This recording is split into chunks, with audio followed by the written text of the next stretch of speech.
Tips for linemen. How to remove the stud from an insulator.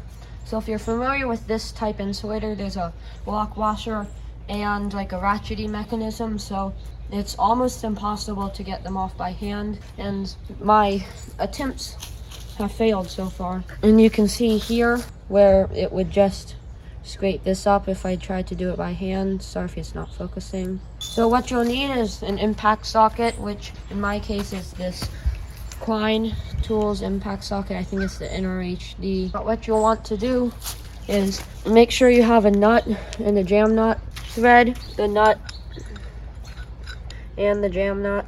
And then what you'll want to do is tighten this jam nut onto here. So you may need to do a little pounding to get it to fit once it's tightened.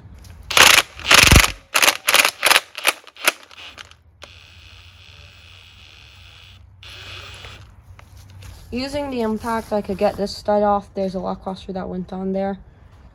And as long as you know the steps to do it correctly, then it's pretty easy with an impact. And